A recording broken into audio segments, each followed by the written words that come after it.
in principle, nobody that has the Zoom can assume control of the screen, right? I mean, without your permission. Well, that's why they are hacking. They are hacking Okay. the screen, Okay. and actually they are hacking the sound and also the writing. So Okay. anyway, let's see if things are better now. Okay. Ernesto? It's not. It's not. We stop. Ernesto, do you see the red line that I made there? Yeah. Yeah, so I think you don't have, I mean, you have conceded all the permissions to the people to write on the screen. So maybe you have to check it again and make that nobody can write. Yeah. Okay. I And made it like test. okay, let's start. Okay. Okay. So as I said, I'm going to talk about the master's program in applied physics with major in nanotechnology. A program that we submitted from the School of Physical Sciences and Nanotechnology. So before starting on the particulars of the program, I would like to tell you about a little bit more about the history of the school and how the school was constituted first. So the first cohort started the studies in 2014. So from 2014 to 2016, we were making all the hire and all the efforts of the school were directed to support leveling courses and generating the contents of the common core courses. So most of the professors that were in the university were mostly directly to the pedagogical enterprise to start up the university. Then from 2016 to 2018, the majors begin for all the careers in the university. So research professors are sought from all over the world to engage both in teaching and in research setting, and also starting up the setting up of the labs and the syllabi of the approved mayas at that point. Okay, so that turns out to be a fifth semester in our university. So from 2 years after the beginning of the university, we started on the majors courses. Then from 2016 to 2019, that's about the moment I entered the university in the end of 2016. We started planning and submitting the graduate program at the master's level, which is the allowed level for a university which hasn't had any graduate programs in the past. So, and we had to abide by the local legislation. So there was a large amount of reading and learning about the local legislation so that we could adapt the many different streams of ideas of people coming from North America, coming from Europe, some even coming from Asia, in order to decide what kind of a scheme we wanted to tailor our program according to. Okay, so one important point that was something difficult to adapt to was that the graduate program had to be a self-supported program with no government subsidy, so that we needed to calculate specifically what was the cost of the program, what would be the cost in terms of personnel and in terms of equipment use, and all of these details. And we had to tailor the program also directed to or focused on the potential to transform the economic matrix of the country. Okay, so this is a pretty big demand from the legislation. Nevertheless, I think we submitted a program which was fulfilling those points. So from 2017 on, this is more a little bit more of history. we've been working intensively towards legalizing and formalizing the university for a full evaluation and accreditation. Okay, we had our first undergraduate cohort last year in 2019 in the case of physics and nanotechnology, the largest cohort in the university for the first promotion. Nucleicos y la de QPCR está en otro lado también. So, how do we build a research university from the point of view of teaching? And this is a bit of the philosophy of the university. So, the idea, at least from our school's point of view, is to have active researchers or active research professors teach the majors. Okay, this is the material that's being taught from the first semester on in all the schools of the university. So we only have PhD level professors teaching the majors courses in the school. We engage, part of the philosophy is to engage in the exploration of the frontiers of knowledge even within the basic courses of the university, so that the students become critical, so that they engage more into what is really known and what are the frontiers of knowledge. Okay, so we engage in those courses professors that have a research experience in the general topic that they're teaching. We promote also the understanding of technology around us based on the physical principles that are taught in the classroom, and the teaching philosophy is based on small projects used as classroom tools. Okay. Finally, we always worry about making connections to what the future of our students are going to be, whether they decide to go into academy, so they want to go into graduate programs, or if they want to go into industry or into entrepreneurship.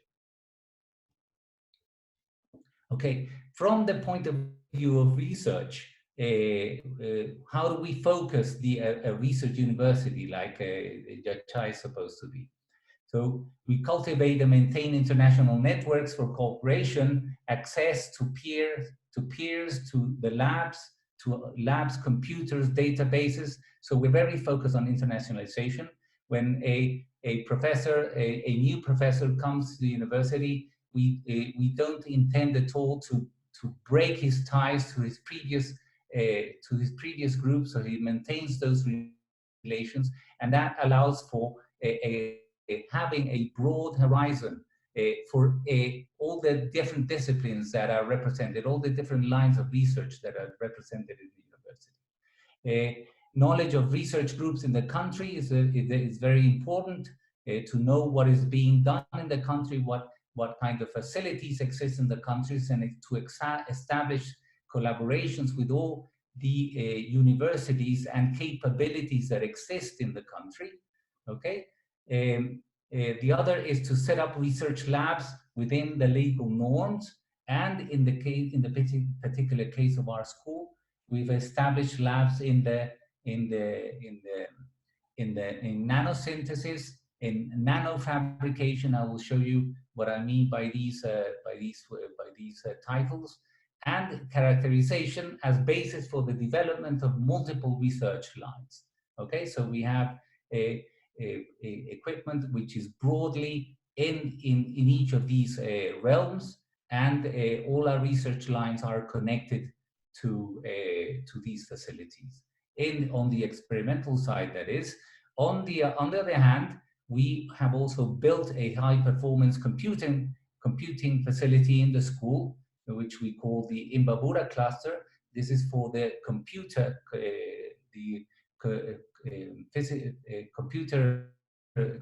physics component of the school. So we, besides the experimental component, we have also a computational component and a theoretical component to the school. So we have a sort of a virtuous circle of these different orientations living together within the school. So Also, finally, we also were very worried about the fact that we're not. It is obvious we're not competing with the rest of the world in terms of being able to finance the purchase of the most recent equipment available. So we set up a fully featured workshop and an electronics lab in order to be able to build our own research equipment with its unique features, so that only you could find that type of equipment with that type of capabilities in Ecuador, so that this was supposed to be the basis, and this is supposed to be the basis of part of our competitiveness. Okay, continuing with how we configure research, we also need to consolidate a faculty with emphasis on condensed matter physics. This is our choice. So we have a strong emphasis on condensed matter physics and nanotechnology, with, as I said before, the orientations, the experimental, theoretical, and computational orientations. That is, most of our efforts are directed to solid-state physics, statistical mechanics, nanostructured materials, spectroscopies, physical chemistry, and other fine areas of research. Okay. Besides this, because we are a university and because we have to encompass a broader range of topics than condensed matter and nanotechnology, we have to access tools that are not necessarily taught within this realm, and to have a complete either a nanotechnology engineer or a physicist. We need to consolidate small theoretical and computational groups around fields such as astrophysics, gravitation, high energy physics, mathematical physics, and quantum information theory. That is, we must have professors who have knowledge in these areas, so that we can have interdisciplinarity, bringing tools from these other orientations, or these other research lines, to our main focus, which is condensed matter physics. Okay, we need to balance what I call the ecology of the school, in order to offer a varied research experience for the students, and access the most modern and robust tools of modern physics and nanotechnology. Okay, so that's a bit of our philosophy of how we built the school, and how we, with what criteria we hired professors, and how we chose the different fields that are represented in the school. On the other hand, we must then assess measure our success, okay, or our competitiveness in Judge High Tech. So in the university, we have chosen a series of indicators of this success. Of course, our presentation card is our specialized publication. So the scientific output has to be of high quality, measured by index journals in Scopus, ISI, and Nature Index. We should set up labs that constitute a regional reference, that is not only in Ecuador, but in the countries in the vicinity, Peru, Colombia, Chile, and even Brazil. We should set up labs that have a special character. Building our own unique research equipment, also, as I said before, as a strategy for competitiveness, which have unique equipment, which is not offered commercially in any other part of the world, or has features that aren't offered in any other part of the world. So that we have a unique product as for research. We combine experimental, computational, and theory. We use this synergy in order to create more impact. As you all know, if you have if you send a publication which is only experimental, it has led to a high quality journal. It has less probabilities of being taken into account if it doesn't have a computational or theoretical backing in order to prove the points you're making in the paper. So the combination of these three ingredients is very important to create impact and to focus the problems from different points of view. Of course, the offering, as we're talking about here, the offering of graduate programs that are internationally attractive, not only locally. The reference is always international.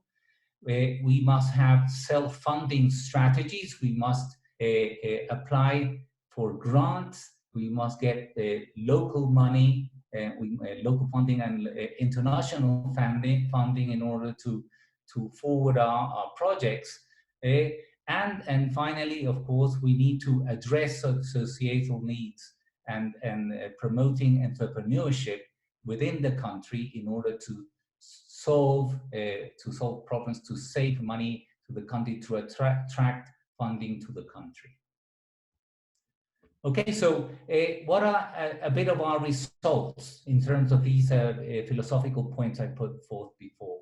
So these are some numbers from our school. So the School of Physical Sciences and Nanotechnology. This is the evolution since 2015 to 2019. So the source is Scopus.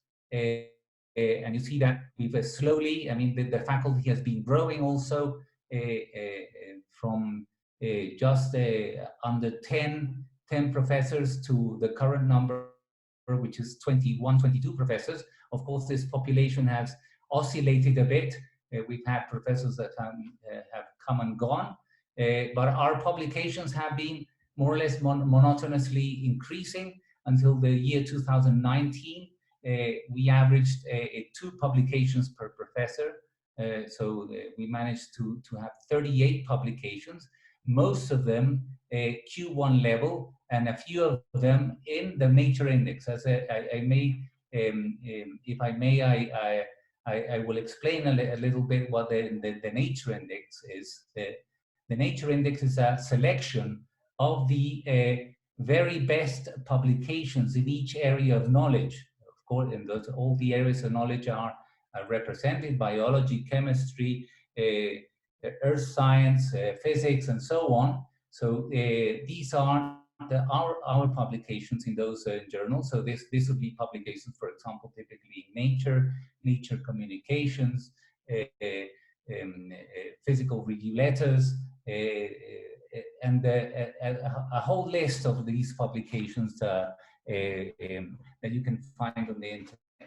So the Nature Index reports every month. It reports an updated set of publications by the different institutions, and you can find classifications by countries. So, and the interesting about this index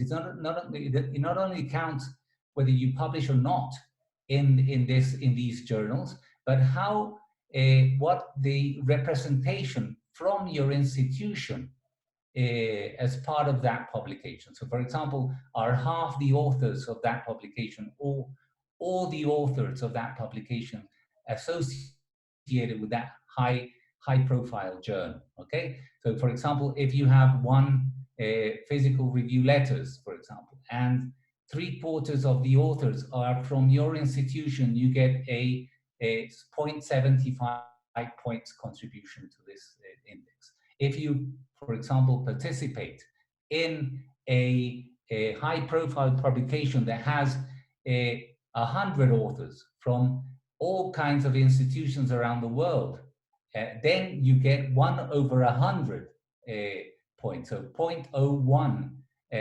contribution for your paper. So it actually can count how much of your institution's contribution to that publication. Okay, so it's a very interesting index, and I think it measures a lot of the contribution from the particular institution into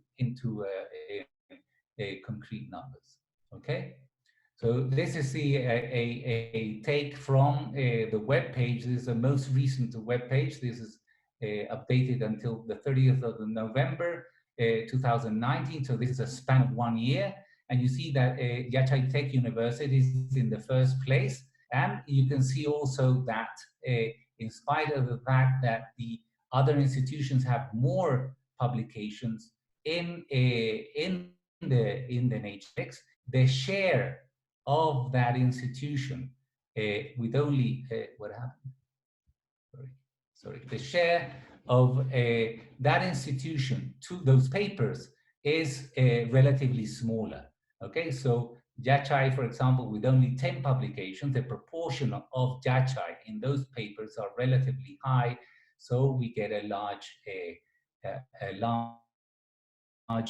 index for the university. Okay. Okay. On the other aspect, the other aspect was related to getting funding for the university. So projects in the last 2 years. The last 2 years we have achieved 3 separate projects, which are local projects from Serbia. We have $60,000 in terms of projects. We have 2 Erasmus, one mobility Erasmus and one Erasmus I will describe in more detail a little bit later, which is related to capacity building, and it's directly connected to the master's program. And we've managed to get into a collaboration which represents more than $1 million. And then we also have a program with Prefal, which is a program with the French embassy, with the French government, which is a mobility of professors from and to France, which is of the order of $20,000. Okay, so here on the other table, I show also both the project amounts and the investment that has been put into Yachay. So in 2016, there was an early investment in Yachay of over $1 million for the purchases of the equipment that we have currently in the university. Then these in 2017. We had another push of investment in order to purchase the equipment associated with nano fabrication, and then 2018 and 2019 has been driven exclusively by the projects of the school, and we have the numbers I just mentioned in 2018 and 2019. Okay, we also have projects in collaboration with other schools, namely chemistry and geology. This is one in Edita, which amounts to $200,000 and has also been employed in acquiring top-notch equipment for the university.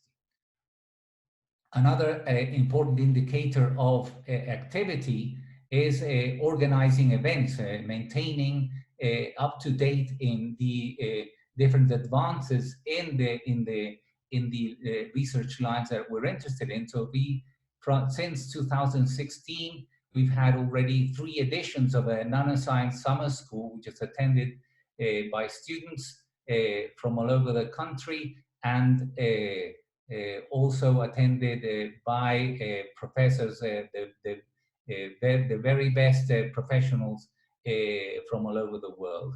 We've even had 1 international edition in the Galapagos Island, which was a total success, and Galapagos results are so attractive to people outside Ecuador that they were even willing to, all the excellent scientists that came were willing to pay for their own tickets. So we didn't have to we didn't have a high expenditure in that case. We've also collaborated with different schools. We collaborated with the 7th School of Cosmic Rays and Astrophysics, developed in August, September of 2017. And we just finished just before in the month of February. We finished the first pre-pilot school, which is supported by France, and this was a very nicely attended by the students. Okay, so we can start on the graduate program, as Frank mentioned. This is the first program approved by the SES. It took a little less than a year to be approved. So it was approved mid 2019, and the official title is a Master's in Applied Physics with a major in nanotechnology. So this Master's has a very particular intention. It's centered on promoting nanotech applications. So we require that students graduating from this master's program at least have one Scopus publication or have a local or international patent. And the intention is to seed entrepreneurship in nanotechnology. Okay, so this is the main intention of this. We are just learning here, and our intention is to use the students as guinea pigs in the process of patenting, and this is one of the main features of the Plan Nacional de Desarrollo, to increase the patents that come from within Ecuador, that end up being successful businesses for the country. Okay, we have another master's which is in the final stages of going out for the approval of SES, which is a master in physics, a master in physics, which is more about basic sciences. So this is already supported by the Erasmus Project, capacity building Erasmus Project, and we also count with an observers partnership in KM3Net, which is a large collaboration, European collaboration, related to cosmic ray detection, but also other applications in the Mediterranean Sea. So this also offers alternatives for our students depending on their particular interests. So this second master's program is focused on a broad basic research, and represents all the disciplines that are represented in our school. Okay, hopefully in 2021 we will finally be able to have our PhD program. Okay, so a little bit on the Erasmus Project. So the Erasmus Project was approved at the end of 2019.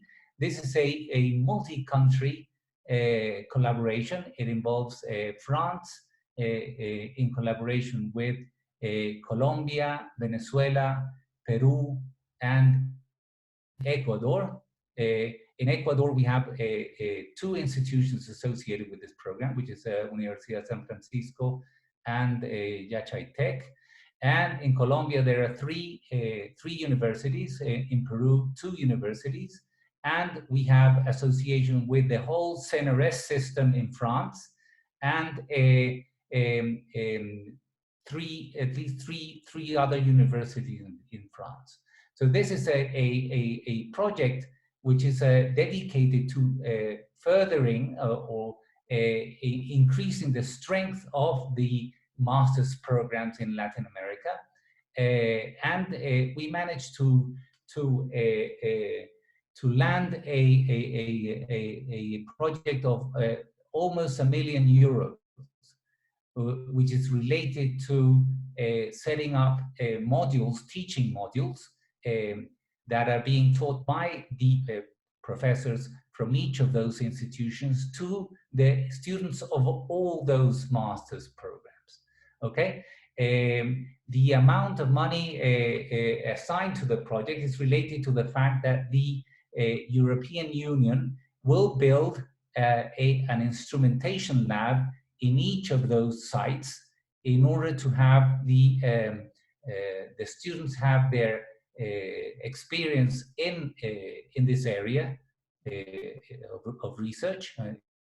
Mainly the Erasmus is called an Erasmus in advanced physics, so it encompasses both statistical mechanics and high energy physics and its applications, for example, in biomedicine. So we will have then an investment directly into the universities in terms of labs and in terms of web-based applications in order to deliver these courses remotely. Okay, so this is basically the Erasmus that is being implemented from the courses would begin in 2021 when we expect to begin our second master's in the university. Okay, so on the other hand, from the equipment, from the point of view of equipment, of the pool of equipment that we managed to purchase with the investment and the projects we have obtained.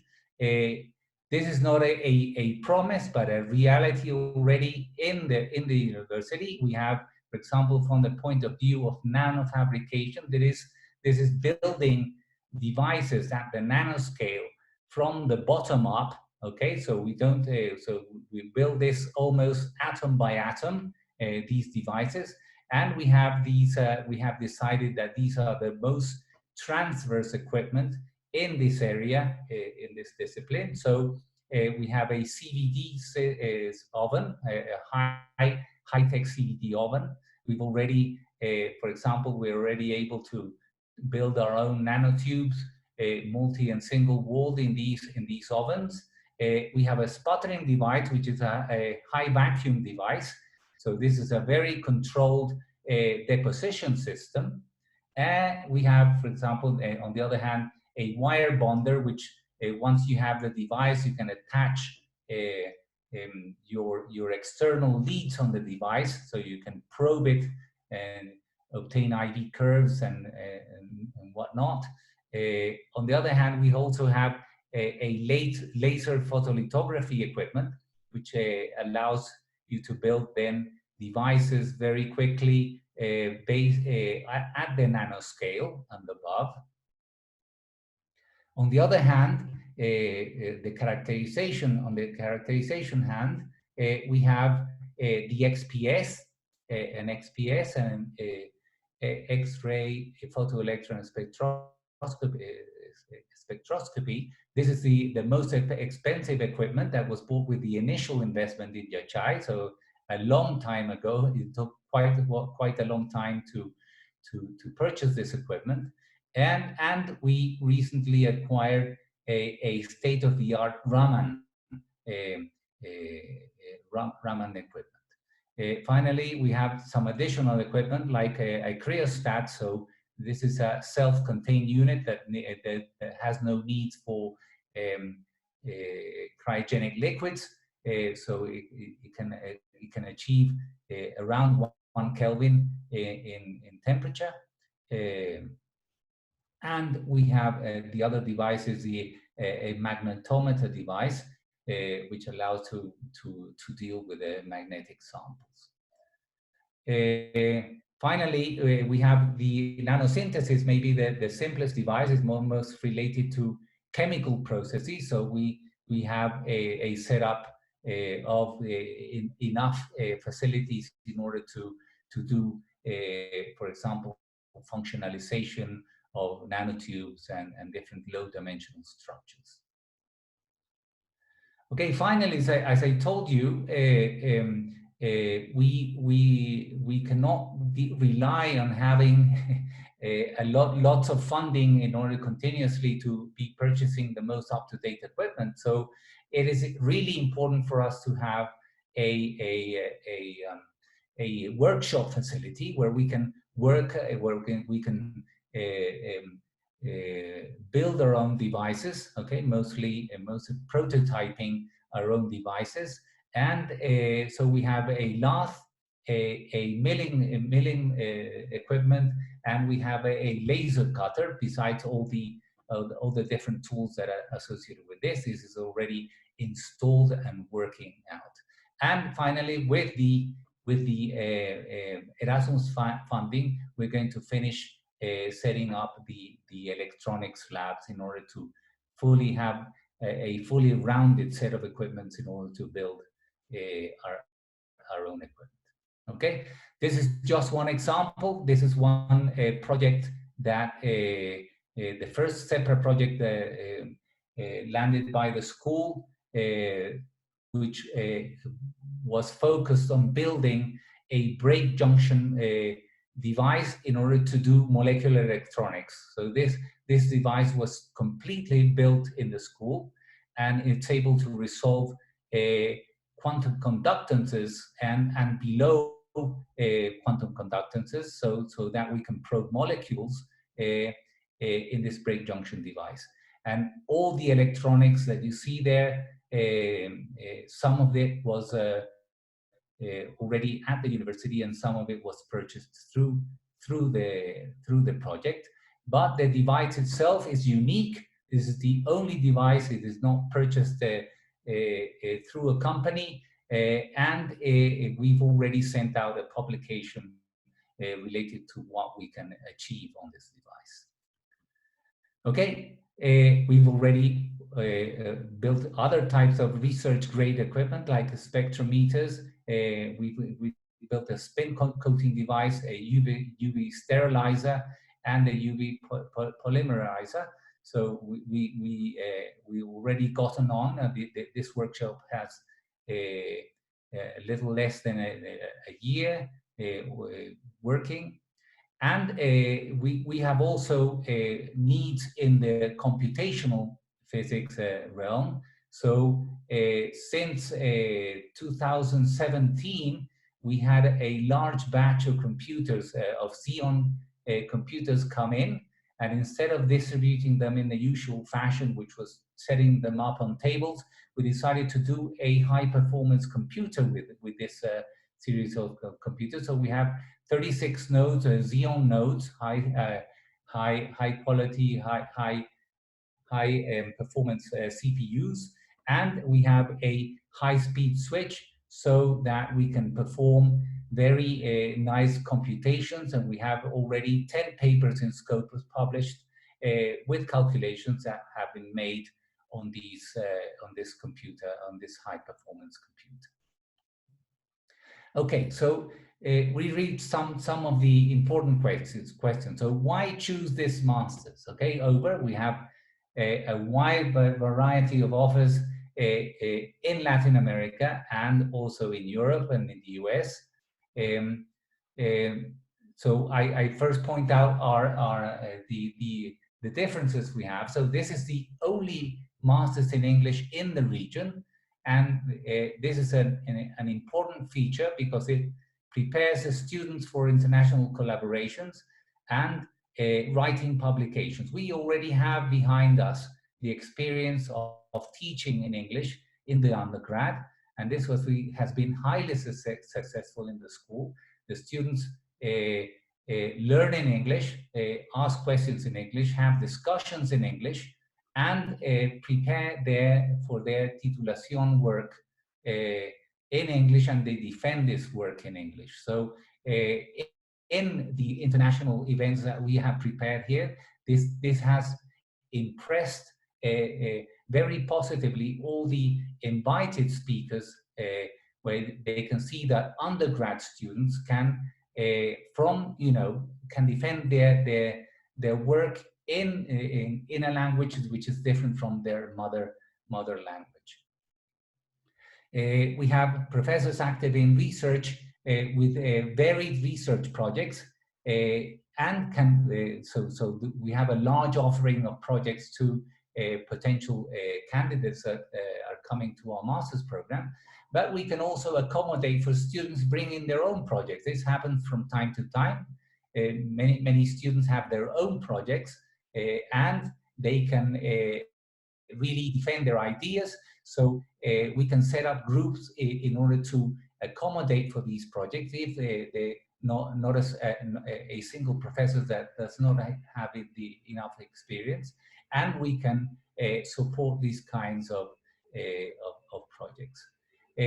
There's an interesting feature of Ecuador, which is the existence of these many angel venture capitals that are always on the lookout for interesting practical applications of local value.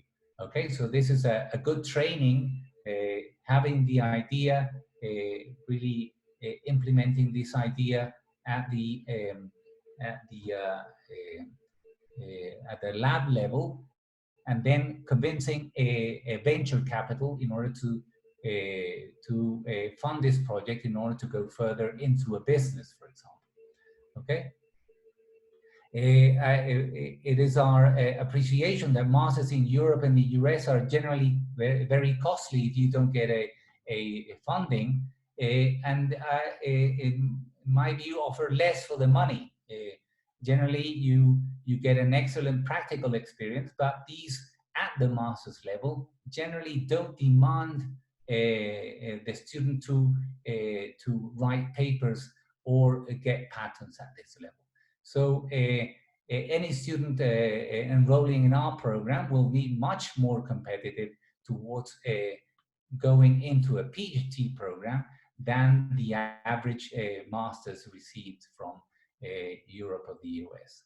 Okay, I understand in the US generally even the master's level is generally disregarded. You go directly into the PhD program or you do not. This is generally the rule in the US, but now in Europe this is being it's much more standard, and they require the masters before going into the PhD program. A student in our program should find that a PhD after this program is just an extension of what their experience in our master's program. Of course, you have to put a great deal of more original work into your PhD program. After all, the master's program is only 2 years. Okay, so you go from zero to be able to publish in 2 years. So this is a very nice feature of our master's program. There's a broad range of topics associated with the staff of professors that we have. So they encompass high quality experimental, theoretical, and computational orientations, and the synergic collaborations thereof. Okay. Also, I must mention that this master's is not isolated in the university. We live in a reservoir of the other schools that are themselves submitting soon master's program. Biology, chemistry, earth science, mathematics, and data science will have professors that will be available in a manner of co-direction, be available to advise and direct research work in the context of our master's program. So we strongly favor the interdisciplinary component towards this our program. So the other nice feature is that you live on campus. You can live on campus, okay? So for complete immersion and access to the labs, okay? So this is more like an experience you would have in the US. Access to scientific databases, of course, like every other program. We have an active seminar series that encompasses people from all over the world. with professional Zoom and other web-based software licenses. We have an interdisciplinary motivating atmosphere, always focusing on ideas and projects, okay? Not being distracted by other things, always focusing on the program, and projects which are synergic between theory, experimental, and computational physics. I find I have sort of looked through a few master's programs in Latin America, and many of them focus particularly either on computational physics or experimental physics in a particular area, or in theory. So here we have a very interesting synergy between all these components. So it will not be strange that the thesis work of our students will involve all of this, at least two of these components in their work. And finally, how the connection between the two masters is going to happen. As I said before, we need to have a well-rounded education for physics and nanotechnology engineering. So we interface with other areas of knowledge, and within the school, this is going to happen with these fields that I mentioned before: gravitation, astrophysics, high energy physics, and so on. So for example, we already have ideas for developing detectors for cosmic rays using nanotechnology. For example, the albedo of micro nanoparticles, and this also can be useful, for example, for extracting oil. So you see how these relations that are seemingly very far apart, in principle, can collaborate and generate ideas which will be very original in the marketplace. Okay, I wanted to mention a recent development that has already yielded a bunch of new projects, certainly in within this pandemic, are going to be useful ideas to develop within the program. For example, we had you may have seen in the news that Yachai was developing and optimizing magnetic nanoparticles for PCR tests, and this was actually something that took place just over a month ago, and this was possible because we have researchers that are capable of reacting quickly and using their basic knowledge in order to enter other fields of knowledge in a relatively quick fashion. Okay, so we already have sent an article related to this from the school, from the particular developments that were made only a month ago. And now there's a whole portfolio of new projects. For example, we will be submitting soon projects in biosensors for COVID-19. We are already submitting papers related to epidemic simulations using, for example, Bayesian statistics, which is something that one of our researchers uses in astrophysics, and quantum computing, which is another tool used in a completely different area, but this researcher has access to quantum computers in order to do epidemic simulations. Finally, we have also epidemics with what I call network modeling, where we have a professor in statistical mechanics of complex systems, which is an expert in this area. We are developing ventilator prototypes. Hopefully in a couple of weeks, we'll have our first prototype of ventilator built here in Yachai. Well, actually, one of the professors has in his home a lab, and it has managed to gather all the pieces in order to implement a ventilator, and various other projects that could come into the stream of projects that are can be implemented within this master's program. Okay, just a sample of the papers that we published just from 2019 and what has transpired for 2020. So here we have a bunch of different topics. So you can see the variety of topics, some of them experimental, some of them purely theoretical, analytical theory, others computational physics, most of them, all the ones I mentioned, published in excellent journals, Q1 journals and Nature Index journals. This is just a sample from more than 38 papers that encompass our productivity from 2019 to 2020. Here's some other examples of the papers we have published. Most of these papers, most of the authors of these papers are from the university. So this is a very strong point and something that is required and will be scrutinized by the local science agencies in Ecuador. So, and we were very proud of the fact that we just don't participate in papers made abroad, but we actually lead papers, leader research lines within the university. Okay, and here are our professors. This is not a completely updated list.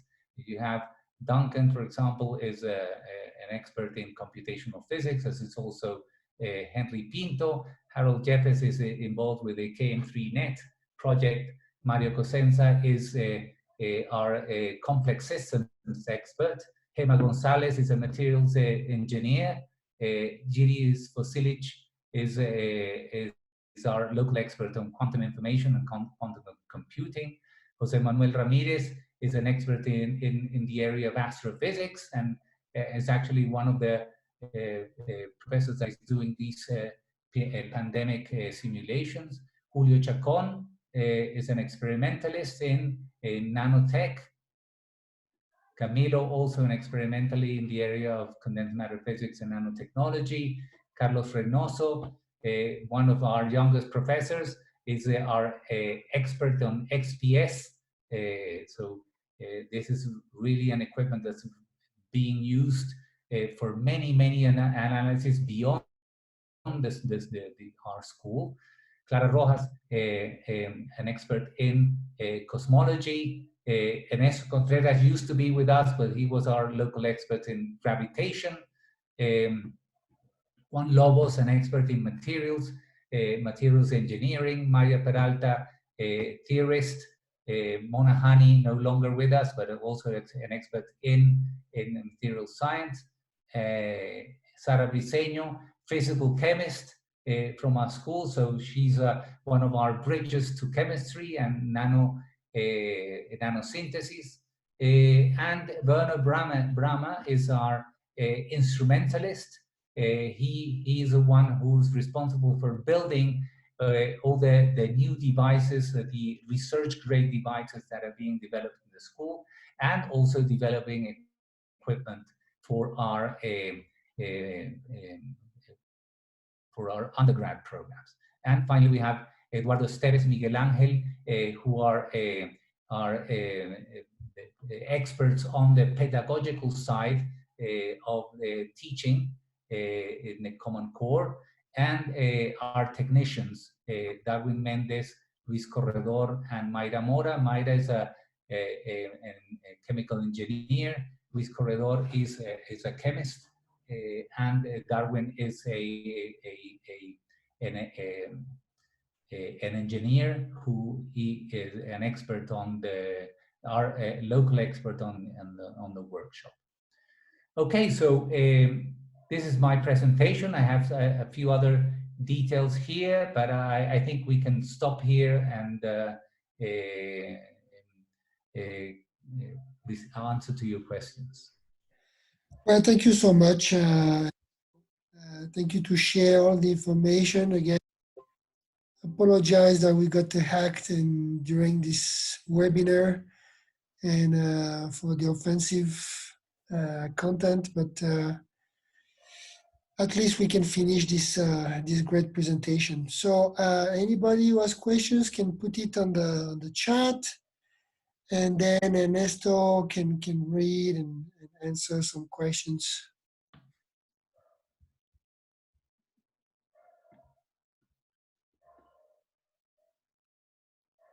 Okay, so Micaela asked to explain again the Erasmus project. So we have two Erasmus projects. One Erasmus project was obtained by Henry Pinto, which is a particular collaboration in computational physics. You may have seen also in the news that he has obtained a large amount of time to use supercomputers in Europe. And this is a collaboration with, specifically with Poland, with a group in Poland, which have been our collaborators since some time already, and they have come to our events. So this is an ongoing project. The other project is the Erasmus project, capacity building. Is a project which is not associated with the applied physics.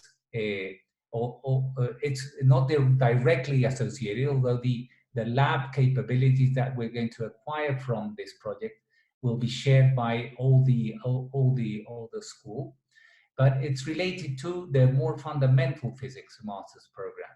So the Erasmus project is the capacity building is we have a set of universities in Latin America and Europe that are participating, and so we prepare modules, teaching modules for the different master's program in Colombia, in Ecuador, in Peru, in France, okay, in Venezuela. And so these modules are prepared by the professors that are composing the project, and we deliver these modules on a web-based platform. Okay, so for example, you have a course in your master's program, and part of the course in the master's program is going to be a module from the Erasmus. So teachers from France or from Colombia, from Peru, which have a particular expertise in a particular topic of this course, are going to be teaching this module, and this module is going to then be part of the content of the master's, the particular course in the master's program. So we have modules that are going to be related to high energy physics, so field theory, for example, data, how to manage data from accelerators, for example, is going to be another component. So that's going to be an experimental high energy physics component. And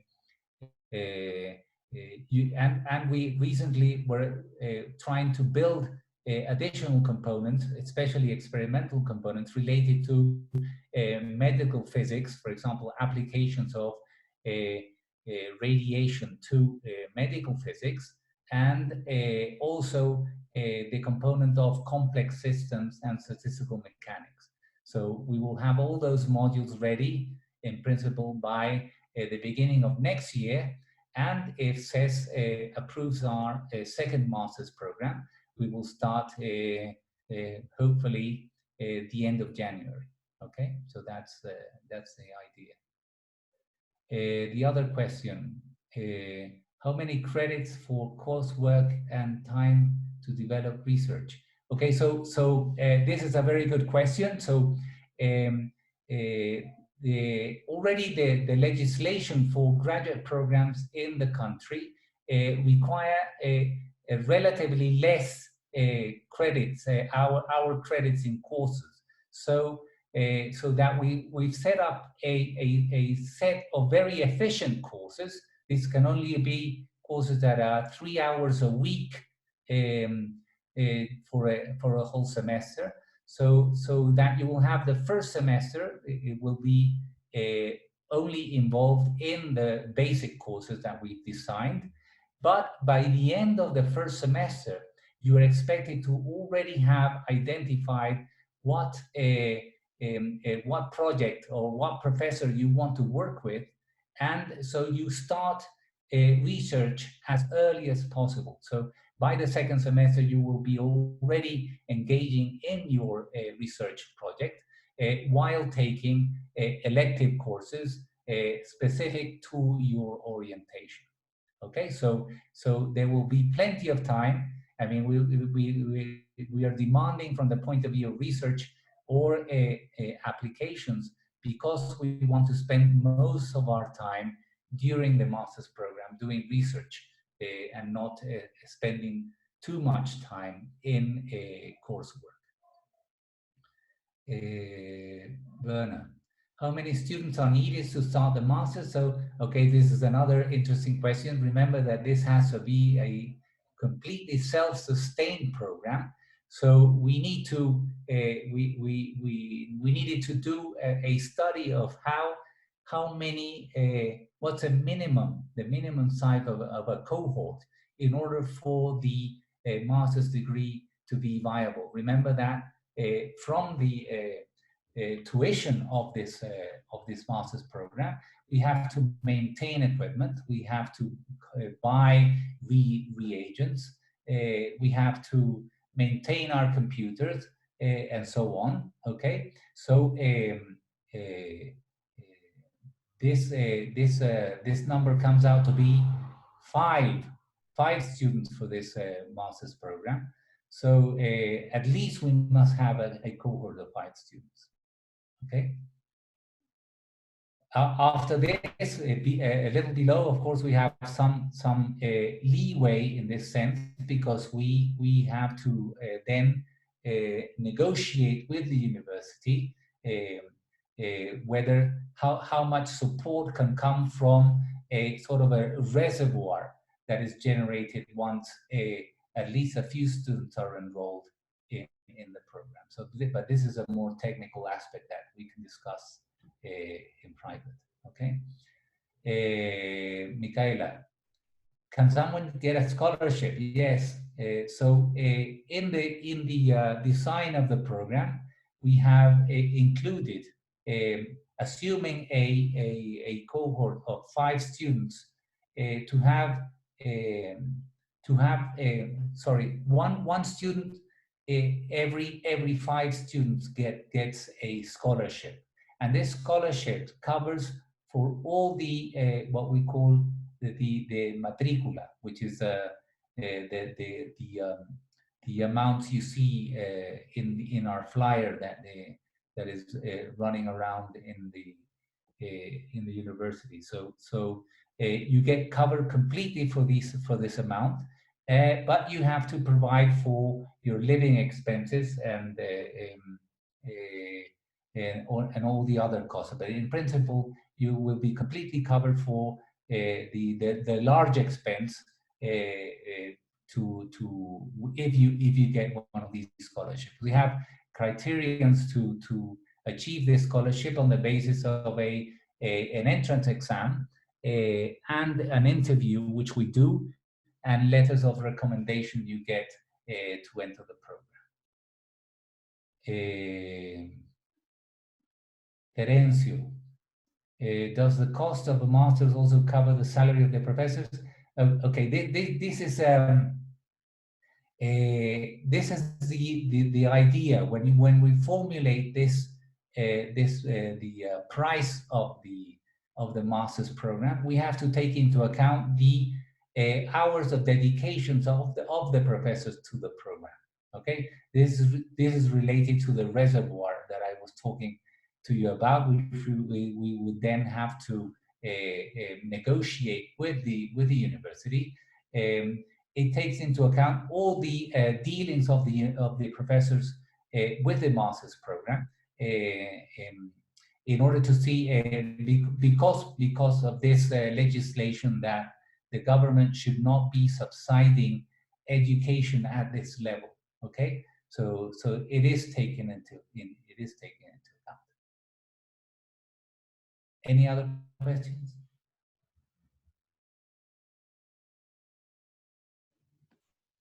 Any other questions?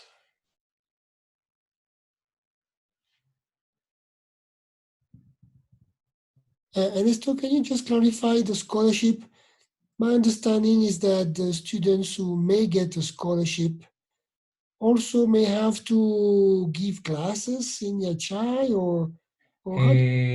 Not if they provide for the, I mean, the rest of their living. If they provide for the living expenses, they can just dedicate to their own, to the program. But this is also we also have there's a, but this is unrelated directly to the master's program. The university is hiring recently graduated students for positions as um,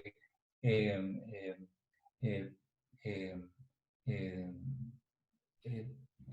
professors that are aiding in the courses of the in the undergrad courses. Okay, so the amount that is being that is being paid to these students would be enough in order to cover the expenses of the graduate program, and still they leave some funds left over for their living expenses. So this is an alternative, okay, to the routes I mentioned before.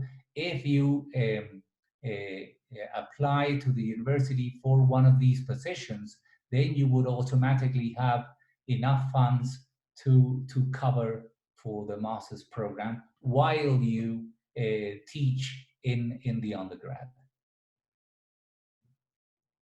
Great, thank you so much. This is mostly covering common core courses, lab courses, and aiding professors in the majors courses. Okay. Okay, looks like there is no additional questions, and I'm sure everybody have your contact and can contact you directly if they have questions about the new master program. Thank you so much, everybody, to join this this webinar with Ernesto. Thank you, Ernesto. I will share the video so that you know, other people can listen to your talk. Thank you so much, everybody. You have a good. Thank you. Bye bye.